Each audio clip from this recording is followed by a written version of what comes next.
Certo dia, nas primeiras horas de 1974, uma cena de crime horrível foi descoberta em um terreno baldio em Los Angeles, Califórnia. Uma jovem havia sido violentamente assassinada e, ainda mais perturbador, ela havia sido cortada ao meio e mutilada. O assassinato de Elizabeth Short, que logo ficou conhecida como Dália Negra, atraiu manchetes sensacionalistas, rumores e especulações. Esse caso arquivado sem solução assombra Hollywood desde então.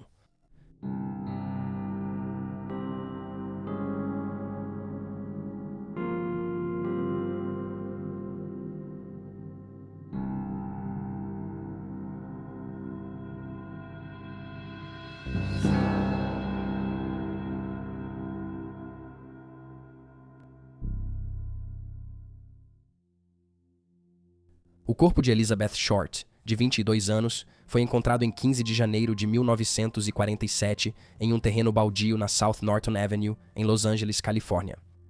Ela foi deixada nua e mutilada, e seu corpo havia sido cortado ao meio em um método de dissecação dos anos 1930 chamado hemicorporectomia. Como havia poucos hematomas na área afetada, isso indicava que Elizabeth já estava morta no momento em que foi cortada. Os legistas apontaram que ela morreu na noite de 14 de janeiro ou possivelmente na madrugada do dia 15. Outros detalhes notáveis no corpo eram que um sorriso de Chelsea, também conhecido como sorriso de Glasgow, havia sido cortado em seu rosto, suas coxas e seios haviam sido cortados e partes da carne removidas, e seu corpo havia sido posicionado. Além disso, foi constatado que o assassino a lavou antes de deixar o local, e havia indícios de que ela havia sido estuprada antes da morte. A causa da morte de Elizabeth foi determinada como choque devido aos golpes na cabeça e no rosto e hemorragia causada pelos cortes no rosto. Nenhum pertence dela foi recuperado no local. As poucas evidências que a polícia conseguiu encontrar incluíam uma marca de salto perto de alguns rastros de pneu e um saco de cimento que continha sangue diluído. Mesmo sem nada que identificasse Elizabeth, os detetives coletaram suas digitais e as enviaram ao FBI. Isso permitiu que identificassem seu corpo, pois suas digitais estavam arquivadas por uma prisão em 1943.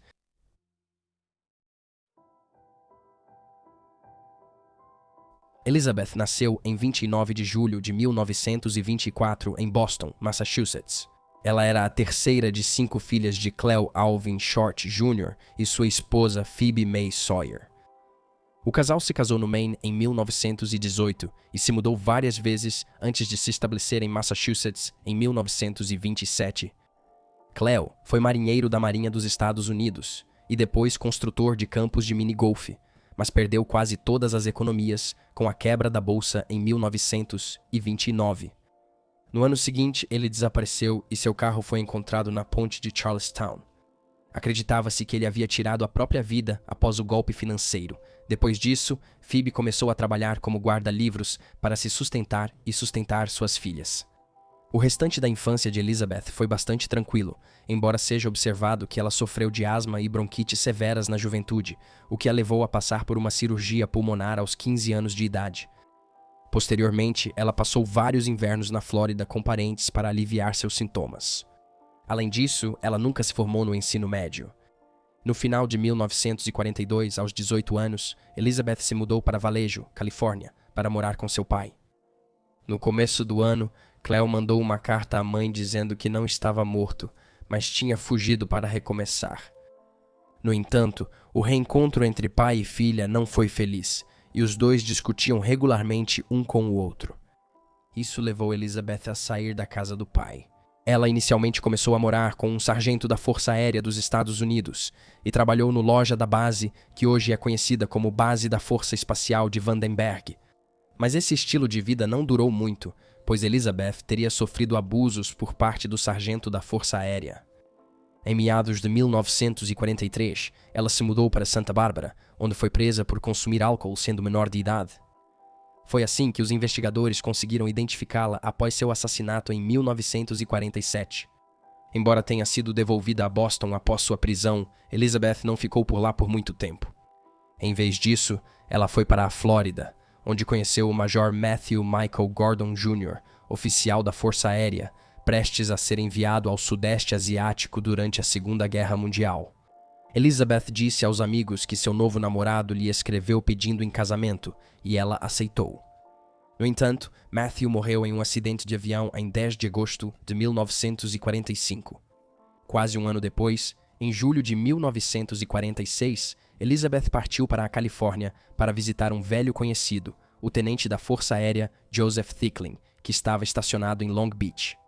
Elizabeth passou a maior parte de seus últimos meses na região de Los Angeles, trabalhando como garçonete e morando em um quarto alugado atrás da boate Florentine Gardens, na Hollywood Boulevard. Ela foi vista viva pela última vez em 9 de janeiro, quase uma semana antes do assassinato, ao voltar de uma viagem a San Diego com Robert Red Manley, de 25 anos, um homem casado com quem se relacionava. Ele disse aos investigadores que a deixou no Hotel Biltmore e que ela planejava se encontrar com uma de suas irmãs mais tarde naquela tarde. Funcionários do hotel e outras testemunhas relataram ter visto Elizabeth no saguão do Biltmore usando o telefone público. Mais tarde, ela foi vista no Crown Grill, um bar na South Olive Street, não muito longe do hotel.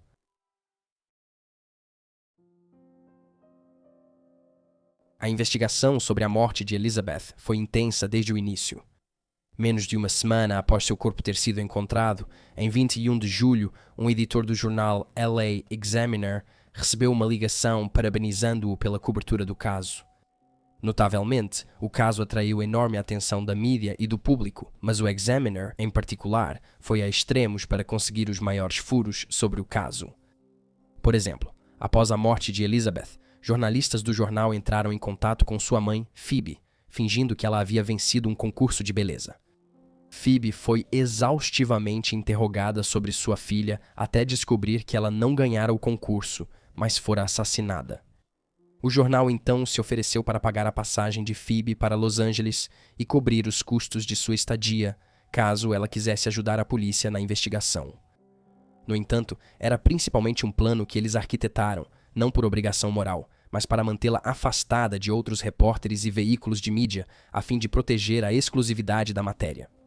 A pessoa que ligou para o Examiner assumiu a responsabilidade pelo assassinato e acrescentou que planejava se entregar, mas somente depois de ser mais perseguido pela polícia. Antes de desligar, ele afirmou que o editor e seu jornal deveriam esperar alguns souvenirs de Beth Short pelo correio. Apenas 3 dias depois disso, o escritório do examinador recebeu um envelope Manila. Colado na frente, com letras recortadas de jornais, estava escrito "O Los Angeles Examiner e outros jornais de Los Angeles". Outra mensagem na frente dizia: "Aqui estão os pertences de Dahlia, carta a seguir". O pacote continha uma grande variedade de documentos pessoais de Elizabeth, incluindo sua certidão de nascimento, cartões de visita, fotografias e vários pedaços de papel com nomes escritos neles. A evidência mais notável, no entanto, era uma agenda com o nome Mark Hansen gravado na capa da frente.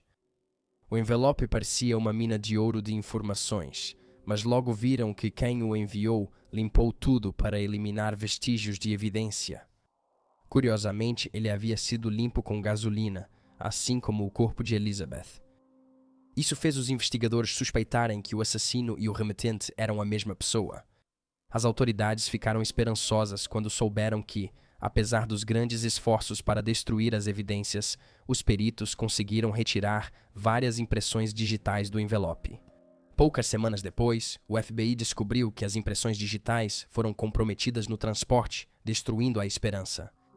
No dia 24 de janeiro, o mesmo dia em que o perito recebeu o envelope, os investigadores receberam relatos sobre pertences femininos que foram encontrados em uma lixeira em um beco localizado a cerca de 3,2 quilômetros da cena do crime. Os itens consistiam em um sapato de camurça preto e uma bolsa. Apesar de recuperados pela polícia, foram limpos com gasolina, restando poucas evidências. 2 dias depois, em 26 de janeiro, o examinador recebeu mais uma carta. A nota escrita à mão dizia: "Aqui está. Vou me entregar na quarta-feira, 29 de janeiro, às 10 horas. Me diverti com a polícia. Vingador da Dália Negra." O autor acrescentou que iria se entregar em um local específico, mas enquanto a polícia esperava por ele, ele nunca apareceu. Na tarde de 29 de janeiro, o examinador recebeu outro envelope. Ele continha uma carta feita com letras recortadas e coladas que dizia: "Mudei de ideia. Vocês não me dariam uma chance justa." O assassinato de Dahlia foi justificado. O Herald Express, outro jornal local, também recebeu cartas que foram feitas de maneira semelhante. Uma delas dizia: "Vou me entregar pelo assassinato da Dahlia se eu pegar 10 anos. Não tente me encontrar." A investigação esfriou por algumas semanas, mas não durou muito. Em 14 de março, uma pilha de roupas masculinas foi avistada no final da Breeze Avenue, em Venice, um bairro de Los Angeles. Um zelador da praia foi o primeiro a notar o estranho monte de tecido e relatou ao capitão dos salva-vidas, que por sua vez informou a polícia. As roupas consistiam em um conjunto de jaqueta e calça de tweed azul em espinha de peixe, uma camiseta marrom e branca, roupa de baixo, meias e um par de mocassins casuais bege, tamanho 8 dos Estados Unidos. Dentro das roupas havia o que parecia ser uma nota de suicídio, que dizia: "A quem possa interessar, esperei que a polícia me capturasse pelo assassinato da Dahlia Negra, mas isso não aconteceu. Sou covarde demais para me entregar, então essa é a melhor saída para mim. Não consegui me controlar por causa disso, de tudo isso. Desculpe, Maria." Apesar da nota e das roupas, nenhuma evidência foi encontrada indicando a quem pertenciam os itens, e até hoje não se sabe se o autor da nota era realmente o responsável pela morte de Elizabeth. Voltando às evidências recebidas pelo legista, a polícia considerou a agenda o indício mais útil. Eles descobriram que Mark Hansen era um empresário local e rico, dono de várias casas noturnas e teatros na região de Los Angeles. Notavelmente, ele conhecia Elizabeth. Ela já havia ficado na casa dele antes com algumas amigas. Hansen também conseguiu identificar a bolsa e o sapato encontrados no beco como pertencentes à jovem de 22 anos. Uma investigação mais detalhada levou os detetives até Ann Toff, amiga de Elizabeth, que relatou que a jovem recusou recentemente as investidas sexuais de Hansen, sugerindo isso como possível motivo para o assassinato. No entanto, eventualmente Hansen acabou sendo descartado da investigação. Ao longo das décadas, houve inúmeros outros suspeitos no caso e mais de 150 homens foram entrevistados nas semanas seguintes ao crime. O assassinato de Elizabeth é cercado por boatos, rumores e especulações, o que pode dificultar a separação entre fato e ficção. Em 2003, um dos detetives originais do caso, Ralph Asdell, disse à mídia que acreditava que o assassino era um homem visto próximo à cena do crime nas primeiras horas de 15 de janeiro de 1947. O homem tinha um sedã estacionado perto do local e, segundo relatos, assustou-se quando um vizinho passou de carro enquanto ele estava no terreno onde encontraram o corpo de Elizabeth. Relatos dizem que o homem olhou para dentro do veículo antes de entrar em seu carro e sair.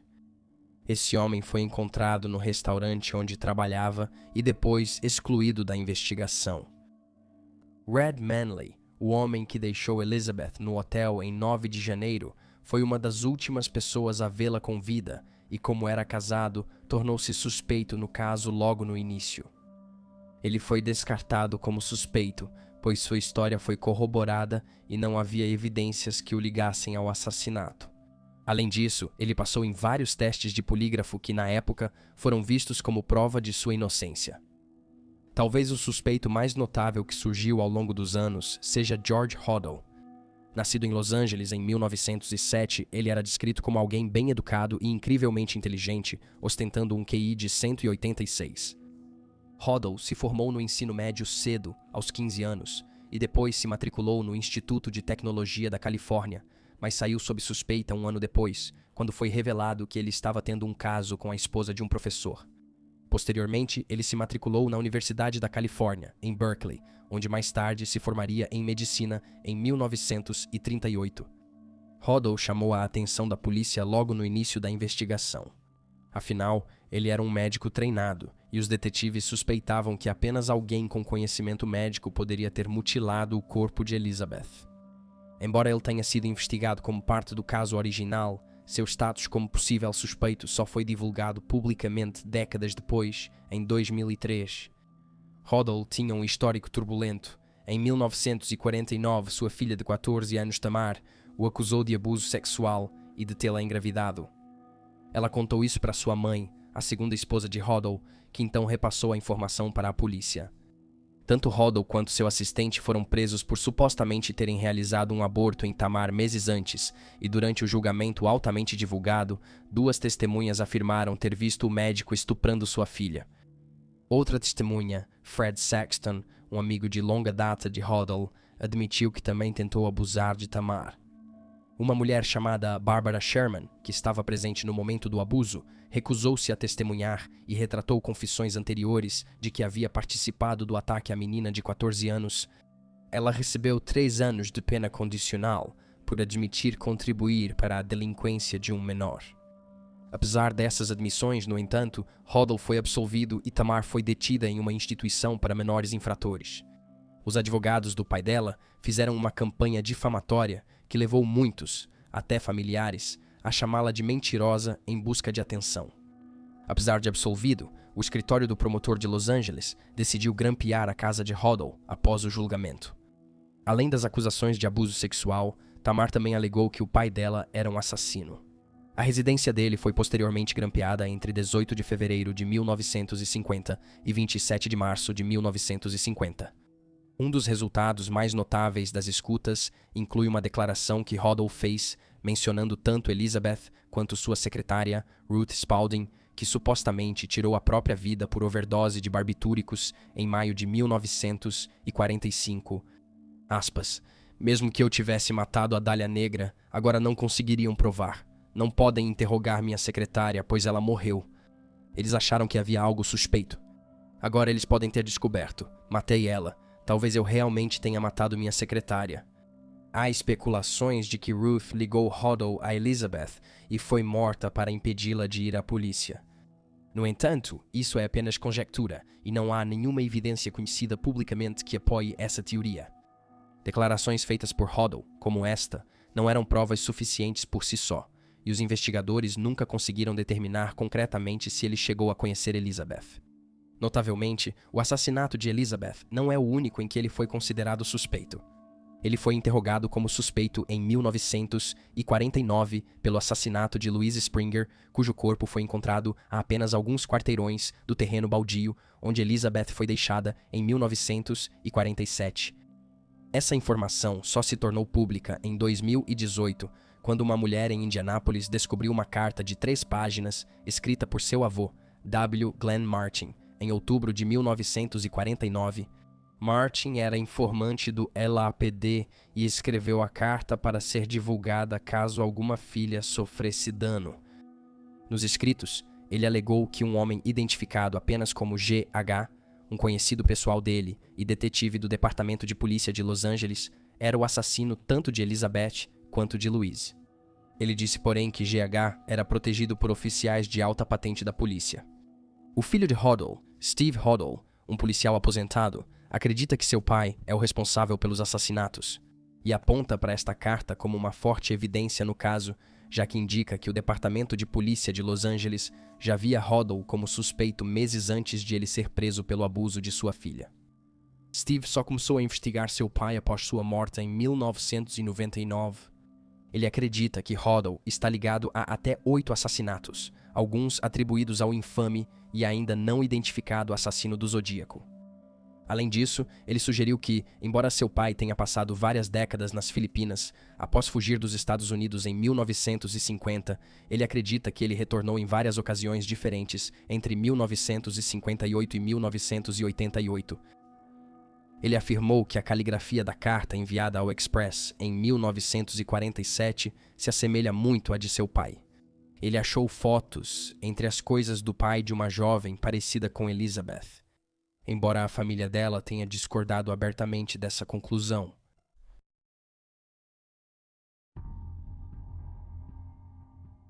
O caso de Elizabeth esfriou apenas alguns meses depois que seu corpo foi encontrado.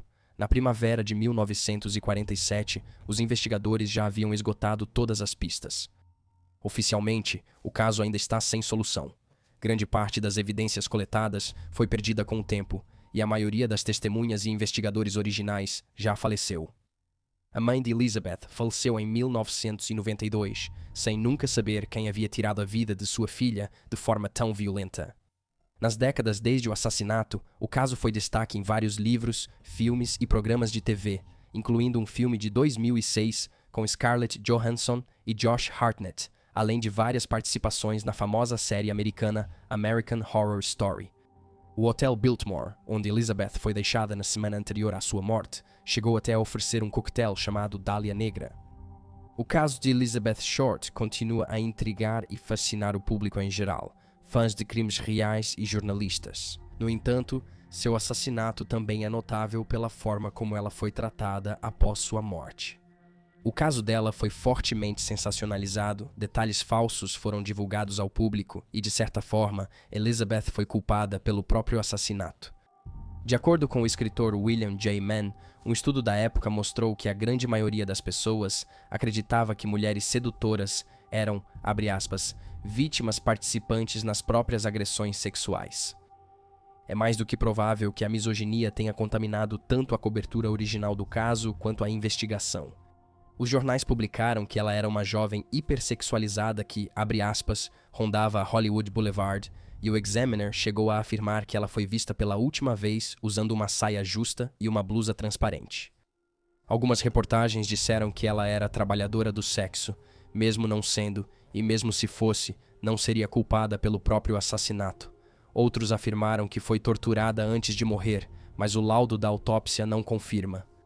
Foi alegado que ela estava grávida na época da morte, mas isso foi desmentido pela autópsia. Jornalistas investigaram se Elizabeth era lésbica após o vice-legista afirmar que ela não tinha relações sexuais com homens. Isso foi entendido como falta de interesse dela por homens, levando a uma busca inútil por detalhes sobre seus relacionamentos e vida sexual como suposta mulher gay. O autor William J. Mann afirma que busca dissipar esses rumores e a narrativa de que Elizabeth Short era algum tipo de femme fatale. Tendo escrito recentemente um livro sobre a vida dela, ele observou que ela escreveu em uma de suas cartas para Matt Gordon, seu noivo que morreu em 1945, abre aspas, "Eu também gostaria de voar." Mann afirmou que para ele, essa frase realmente lhe deu uma compreensão melhor de quem ela era.